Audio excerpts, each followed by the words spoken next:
Whoa, landing an account this big will totally change my landscaping business. It's gonna mean hiring more guys and more equipment and new trucks for the new guys to drive the new equipment in. I don't know if I'm ready. You can do this, and Ford Pro FinSimple can help. Our experts are ready to make growing pains less painful for your business with flexible financing solutions that meet the needs of your business today when you need them. Get started at fordpro.com/financing. Now I know the meaning of death, but now I also know the meaning of life.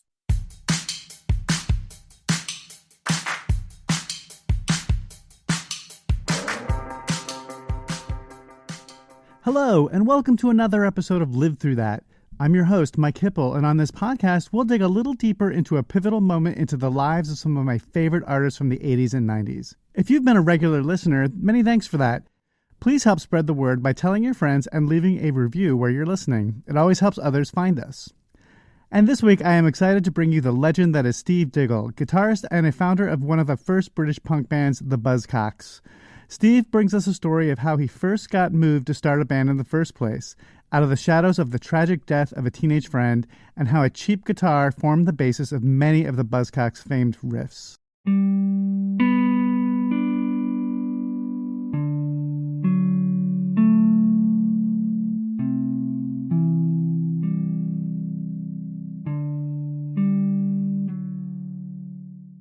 So a pivotal moment was when I was 17. I was in a car crash and my best mate died. Now, we used to go to bars before the crash, and we always joked we'd form a group, we'd start a band.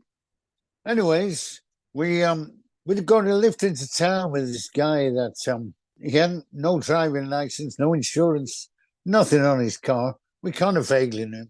So we're driving down the road towards Manchester. There's three of us in the back, two in the front of this car. We go into this club. David Bowie's just brought that single out, Starman. There's a starman waiting in the sky, that one. It seemed a bit effeminate on the TV. It kind of shocked people, that song, when it came out. And anyway, we walked into this sort of club bar, dancing together, and they asked us to leave. Because there was guys dancing with each other. Back then, yeah. Because when that Starman came out, quite shocking, It's not even that any of us were gay. We were just kind of drunk and, just dancing around, But that song seems to suggest other things, or Bowie's persona at the time. So we get thrown out of this bar. We get back in the car. We're driving down the road towards the centre of Manchester, which initially that's what we were going to do. We're driving down the road. The driver lights a cigarette. I didn't light the cigarette. My mate in the front starts to steer the wheel from the passenger seat. It's a tiny car, a Hillman Imp. It's kind of like a mini car, the British mini car, but it's very small like that, except for a Hillman Imp. Suddenly, the car starts veering all over the road because my mate's steering it as the driver's lighting a cigarette. Three of us are in the back and start getting thrown about in this car. It, unbeknown to me, missed the oncoming traffic. It's spinning around, it's out of control. And the next thing, when it eventually stopped, I thought I was going to die in it. We're banging our heads against the ceiling, absolute chaos. And then it comes to stop in a gas station, a petrol station. The petrol pump, the gas pump is demolished. I look at it and think, fuck, this should have gone up in flames. So I get out of the car and I see my mate on the ground that was sat in the front, sort of steering from the passage, spread out. So I'm tapping him on the face. The driver comes over and he says, take a look at him again. And all his head was split open and my mate was dead, So that had a profound impact on me when I was 17. This guy was 20, 21. From that moment, philosophically, I thought, now I know the meaning of death, but now I also know the meaning of life through this. How precious, how fragile we are, how we can just disappear like that. So it had a profound effect. I walked around in a trance for 3 weeks, and I said to myself, I'm going to form that band. that band we used to talk and joke about in the pub, I'm going to do that for my mate Alan. So that had a massive impact on my life. Changed my life in a lot of ways.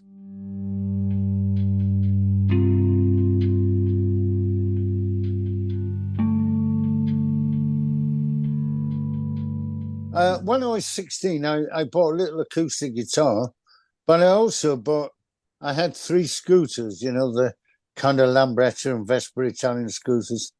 So I was very much into that modern soul scene. And having gone through all the 60s, listening to Little Richard, Chuck Berry, Bob Dylan, Beatles, Kinks, Who, all that stuff.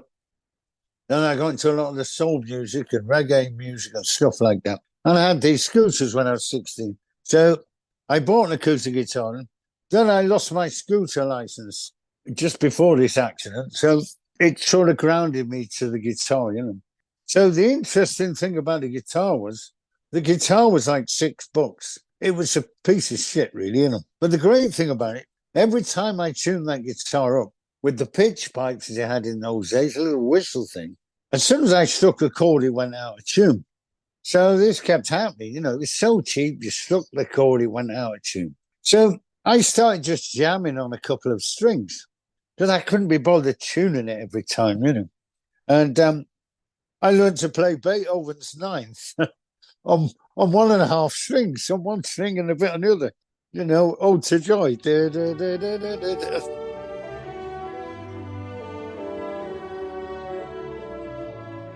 I thought I can hardly play the guitar, but suddenly I can play Beethoven. That was quite a revelation.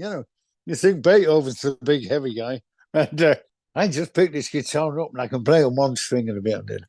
But also interesting about that, I was kind of jamming on 2 strings, a bit like a sitar or something, and I'd come up with these little motifs.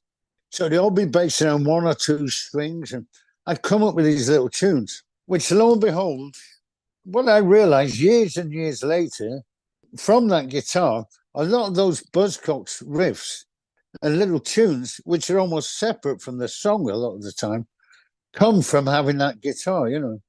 It was about 8 years after the fact, at least, that it comes from that. If I'd have had a good guitar, a posh one like the kids down the road had, I wouldn't have come up with that kind of style. In the face of adversity, it's amazing what you can come up with.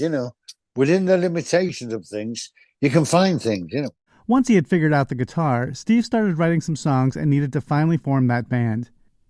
He had found an ad in the paper for someone else looking for bandmates and arranged to meet them at a club where future Buzzcocks members Pete Shelley and Howard Devoto were opening for the Sex Pistols. They were not the folks from the ad, but another famous figure, Malcolm McLaurin, told Steve that they were. We had the car accident. Then 3 years later, over the next 3 years, I'm writing songs at home. I wrote a song called Fast Cars. I thought I need a band.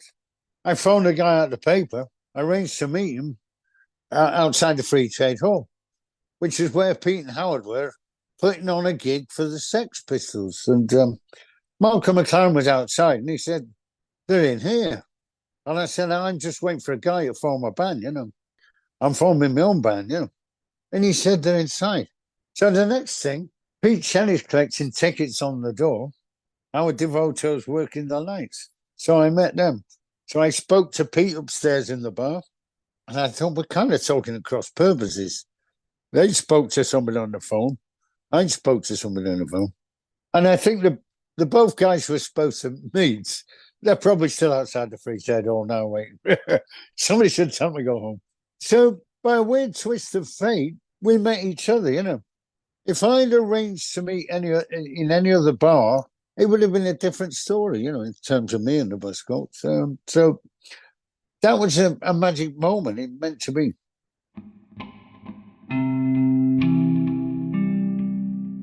Three weeks before that, and I'd never played on a stage with a band before the Pistols thing. I'd played at home. I was writing songs for 3 years. My mum went to see a spiritualist. And she said, the spiritualist said, "You have 2 sons. I can see a stage with lights. One of your sons is going to be famous." And I went, "Sure, Mum. Yeah, you'll see me on the TV on top of the props. I wasn't in a group at that moment. 3 weeks later, all this happened we're talking about now. Even though Steve, Pete, and Howard had never met before, there was a similar attitude with what they wanted to do and a dash of chemistry to boot. Pete was collecting tickets on the door. I said, okay, I'll go upstairs to the bar and I'll meet you when you're finished collecting these tickets. So he came up and we're talking and suddenly we kind of connected, because they was expecting to meet somebody else and so was I. They'd put an ad in some other magazine for some other guy. So luckily they got me. But the thing was, so we're talking and I'm thinking, I don't remember saying this on the phone. And I'm thinking, Pete's kind of thinking the same thing. I don't remember this. But fundamentally, I want to form a band, write our own songs, smash the gear, smash the equipment, and tell the audience to fuck off. That was my kind of brief, because it was kind of, year zero at that point. My thing was like the 3-minute song, smash the equipment, all that sort of stuff with the attitude.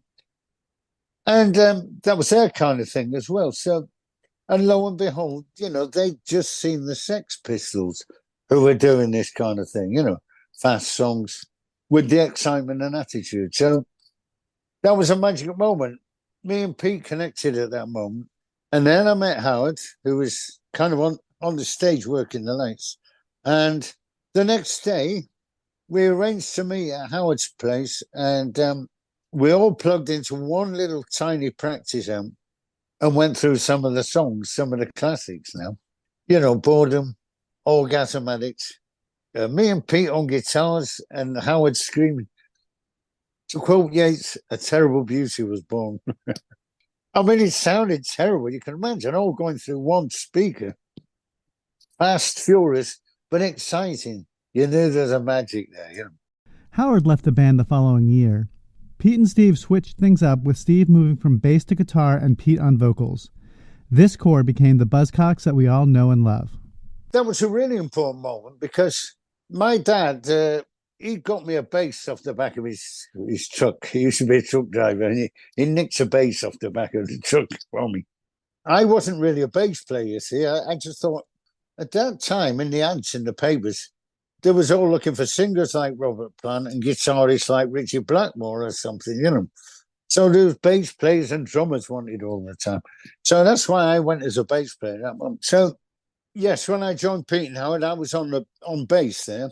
And we did 10 shows with Howard, and then he decided to leave, which he did me the greatest favour looking back. For a moment, we was gutted. We was like, fuck, you can't leave. We just brought Spiral Scratch out. You're the singer, all that. We was totally shocked. But me and Pete looked at each other, and in a second, we said, we'll carry on. And in that second, I said, I'll move over to guitar, and we'll get another bass player, because I knew I was, my home was on the guitar, really. I joined as a bass player, but luckily it was only 10 shows. But I was good with that minimalist bass, but I was a guitarist, essentially. So when I moved over to guitar, that's when more magic happened. Spiral Scratch is a great piece, the 4 songs. But I said, I've got this song, Fast Cars. And I also had a song which was very similar to What Do I Get? I played it to Pete. It went, I might need you, do what you want, Rob, don't make me blue, or something like that. And I played a cassette to Pete had made. Next day, he came up with his song, I Just Want to Love, What Do I Get? I said, that's very similar to my one. I let him off with that. It was kind of like, well, okay, if you got that out of it. And so what happened was, that became more the melodic, tuneful side of Buzzcocks, or what's known as the classic lineup, really. So that really was a pivotal moment too, as well. Howard leaving, which was a shock, but he'd done 10 dates and was in less than 6 months he was around. And it was an amazing moment because then me and Pete really got together to make what really became the Buzzcocks, We started this show with the death of Steve's best friend at age 17. But in 2018, Pete Shelley also passed away, forever changing the landscape of the Buzzcocks. you're prepared for your aunties and your uncles dying when you're a kid. You're programmed for all that. But I wasn't prepared for my best mate when I was 17 to die, because he was like the James Dean of the bar. We was all friends before the group, yeah.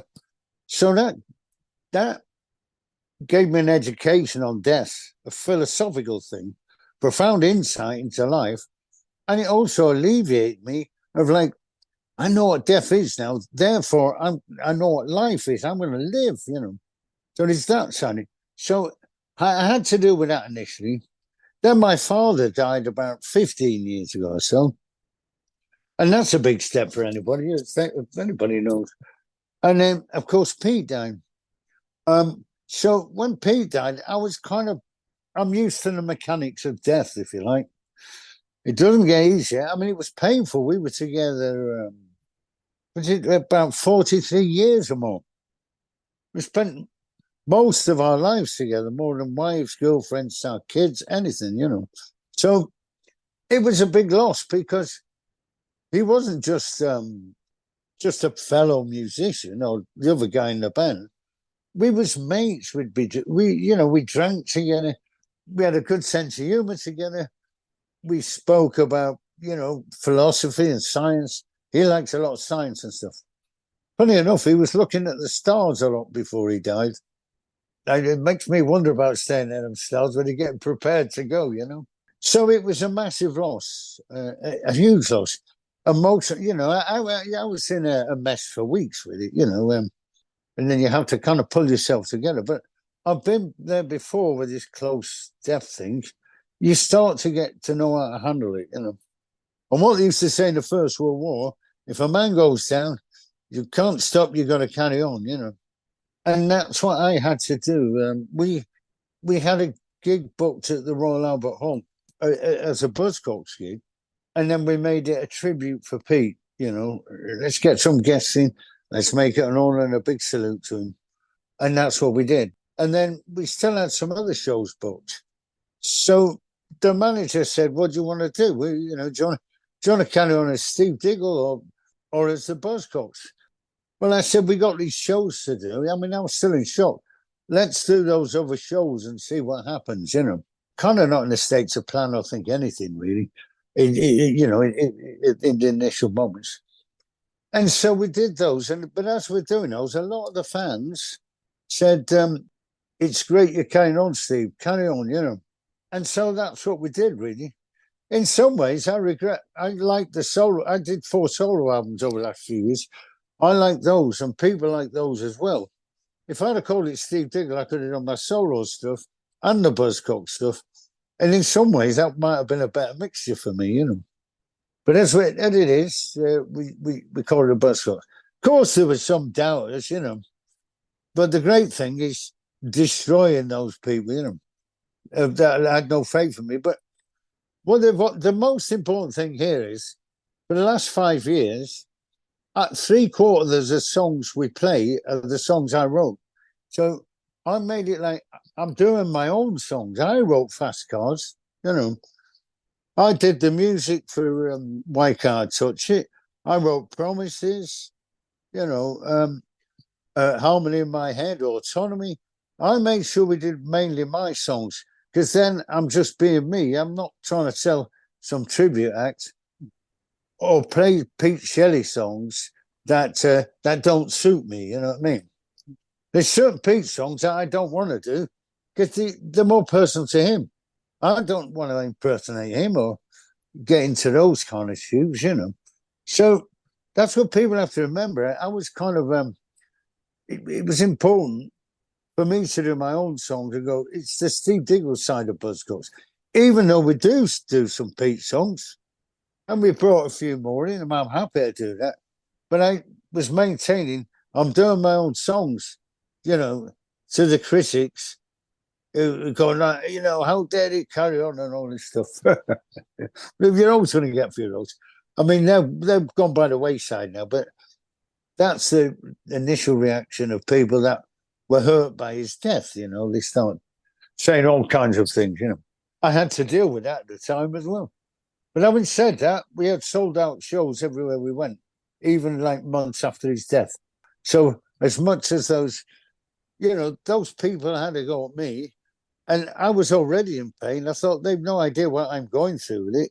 And then they're going, how dare he carry on? He's got no respect and all that. It felt like when Bob Dylan went electric. I've seen the Buzzcocks back on their last tour with Pete Shelley, and they were great. And Steve was definitely a standout on stage. So when Pete died in 2018, it wasn't a big leap for Steve to take center stage. I had that thing. I mean, I'm not sure, and I'm sure Pete would say, really, he liked doing the songs, but I'm not sure whether he had that stage thing that I've got, So I was always fronting it with him, really. It was like the two of us, two mountain climbers. I was kind of like, fronting it and waving the guitar more than him, But sometimes if you're doing them long tours, I felt like I was kind of him sometimes. So it wasn't that difficult to move over, really. I mean, I used to sing probably like a third of the songs live. So I was kind of doing that job, really, but I was stood on the right-hand side or whatever. So it wasn't such a leap, to do that, really. Especially over the years, I mean, we did split up, and I had my own band, Flag of Convenience, and my solo band for years as well. So, that toughens you up as well. So when we got back and reformed, I'd already fronted my own band for like 10 years, So, but yeah, I kind of got that in me somehow. So it wasn't that difficult, Anybody that's seen the show over the last 6 years can see that, They're kind of blown away, really. I wasn't just the guitarist stood in the corner, As they used to say in America to us, you're like Lennon and McCartney in a blender. And what does the future hold for Steve and the Buzzcocks? It's exciting, the future, I still have a future in it. I'm still alive. We're all still alive right now, but where you are. So I'm thinking I want to make another Buzzcocks album, and I'd like to see where we can go with the future Buzzcocks album. Take it somewhere else a little bit, Have the classic hallmarks of Buzzcocks, but see if there's other kinds of Buzzcocks within it, You kind of grew up with that, Bowie did lots of different albums. Bob Dylan did, The Beatles did different type albums. So I'd like to think I could step a little bit out of that Buzzcocks, what they think of the Buzzcocks mode to a certain extent. I didn't on this last one, the new one. I stayed pretty much within the framework, But people should open their minds a bit and let's see if, it's something exciting about seeing the other possibilities with it, I've got a lot of classic Buzzcocks ones for this new album anyway. I'm halfway through. But the other half, I'm kind of thinking, should I throw it all up in the air and see if we can... So people go, is that Buzzcocks? You know what I mean? There's a little danger to it. But the future's exciting. The gigs have been magical recently, The last album was fucking great, I think, the Sonics and the Soul. And people are loving it.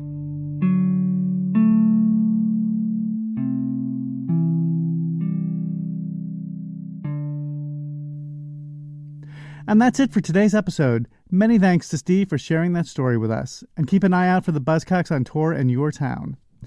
And a quick reminder that you can buy my book on 80s musicians and where they are today, 80s Redux, and its sequel, Live Through That, our 90s artist, wherever you buy your books. And again, if you like the show, please leave a review where you're listening. It does really help us. And of course, subscribe so you'll know when the latest episode comes out. You can also follow me on Threads at Mike Hipple and Facebook at Mike Hipple Photo, all one word. Thanks for listening.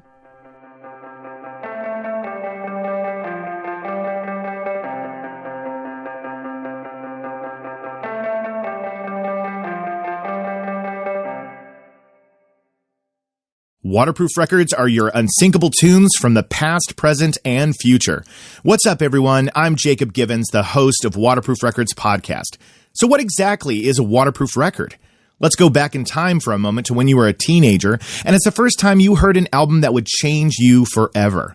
Whether you're a musician, and it was the reason you picked up an instrument and started a band, or if you're just a music lover, it's the album that made you who you are to this day. You'll tell people that your life wouldn't be the same without it. It changed your DNA. So join me on the podcast where I do deep dives on some of the most influential and important albums in my life.